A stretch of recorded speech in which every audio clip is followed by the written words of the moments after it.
tentunya kita juga menunggu, semoga pemerintah juga semakin sadar bahwa langkah yang dilakukan tahun lalu itu salah.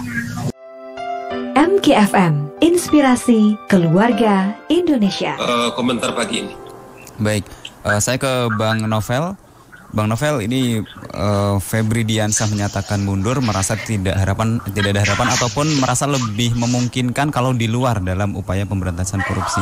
Bang Novel masih di KPK ini, seberapa ini harapannya? Baik, terima kasih Mas Anhar. Jadi ada Bang Saur sama Mas Jainur menyampaikan. Pagi Mas Novel. Ya, Bang Saur.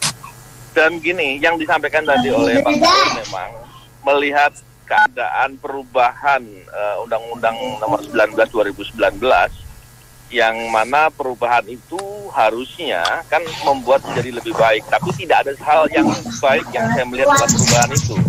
Yang terjadi justru permasalahannya banyak sekali, dan permasalahan itu membuat melemahkan. Sebagaimana tadi Bang Saur sudah katakan bahwa ketika melihat hal ini, banyak di antara pegawai KPK yang sebenarnya sudah pada ingin keluar saja karena merasa tidak ada harapan. Tapi kembali lagi, masalah pemberantasan korupsi ini kan hal yang sangat patut untuk diperjuangkan. Jadi kami juga tentunya tidak gegabah menghadapi hal itu. Semoga ke depan harapan itu semakin kuat dan semakin ada.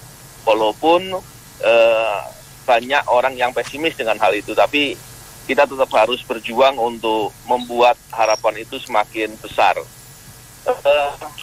Kembali lagi sebagaimana dikatakan oleh Mas Zainur tadi, saya senang sekali ketika semua orang yang concern dengan masalah pemberantasan korupsi benar-benar mau memberikan dukungan sekaligus mau mengkritik hal apa yang dilakukan oleh KPK. Karena tentunya kritik itu bagian dari perhatian. Dan tidak mungkin suatu hal yang dilakukan itu selalu benar. Pastinya ada suatu hal yang salah dilakukan dan itu perlu dikritik. Tentunya kalau melihat dari korupsi yang terjadi, dan sebenarnya kalau dikatakan sekarang ini apakah korupsi sudah semakin tidak ada sehingga proses penindakannya juga berkurang, saya katakan tidak demikian. Korupsinya mestinya semakin banyak, dan ini sering dibahas di forum-forum publik sebenarnya, baik di media maupun dalam diskusi-diskusi. Ketika melihat permasalahan korupsi itu sebenarnya semakin banyak, tapi penindakannya atau pemberantasan korupsinya tidak dilakukannya dengan sungguh-sungguh, sebenarnya yang paling dirugikan adalah masyarakat, dan tentunya dalam hal ini adalah pemerintah. Karena pemerintah dalam melakukan tugas-tugas atau kewajibannya untuk melakukan pembangunan di semua sektor, musuh terbesarnya itu korupsi. Tidak mungkin ketika korupsi itu dibiarkan, maka langkah-langkah pemerintah untuk melakukan pembangunan di semua sektor akan berhasil, tidak mungkin. Oleh karena itu, kita tetap sambil ikhtiar melakukan hal apa yang bisa dilakukan dan menyuarakan itu di semua kalangan, di semua level masyarakat. Tentunya kita juga menunggu, semoga pemerintah juga semakin sadar bahwa langkah yang dilakukan tahun lalu itu salah. Benar-benar telah membuat kerusakan yang luar biasa dalam pemberantasan korupsi. Dan tentunya kerusakan itu semakin lama akan semakin berat dan efeknya juga semakin berat.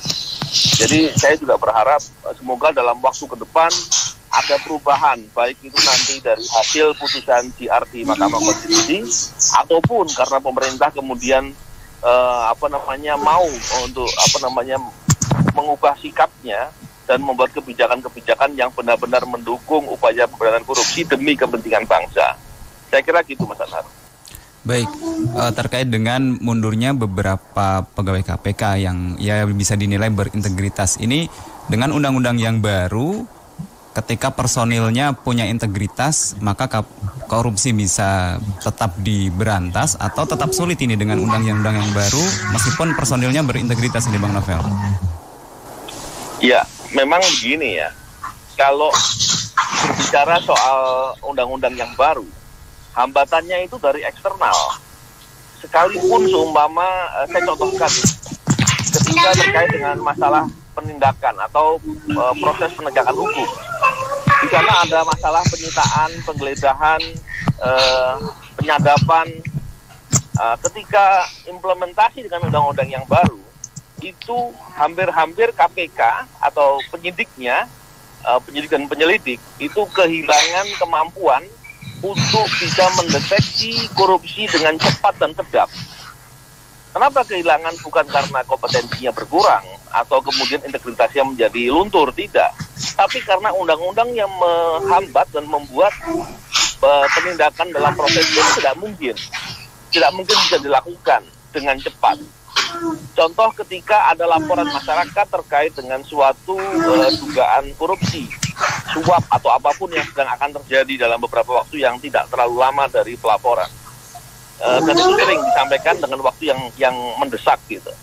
Ketika hal itu dilakukan mengikuti proses menurut undang-undang yang baru, hampir-hampir tidak mungkin bisa dikejar dengan waktu yang secepat-cepatnya untuk bisa melakukan upaya penindakan di lapangan. Ini menjadi hambatan. Pertanyaannya, apakah itu hanya terhadap KPK atau semua penegak hukum demikian? Masalahnya hanya untuk KPK. Penegak hukum lain bisa melakukan tindakan dalam keadaan mendesak, KPK tidak. Sedangkan kalau kita melihat korupsi dalam undang-undang dikatakan sebagai extraordinary. Ketika dikatakan sebagai extraordinary, tapi penyidiknya justru malah dibelenggu untuk tidak bisa bertindak dengan lebih kuat, kan aneh, ironi gitu. Kalau kita lihat contohnya extraordinary lainnya adalah terorisme dan narkoba. Kita melihat hukum acaranya dibuat lebih kuat dan lebih mendukung dalam upaya penindakan. Tapi itu tidak dilakukan untuk perkara korupsi. Sehingga kalau bicara tadi yang dikatakan Mas Anhar, problematikanya diantaranya undang-undang. Walaupun dalam beberapa hal masalah manajerial juga itu menjadi problem juga. Tapi saya tidak bisa menyampaikan karena saya di KPK posisinya.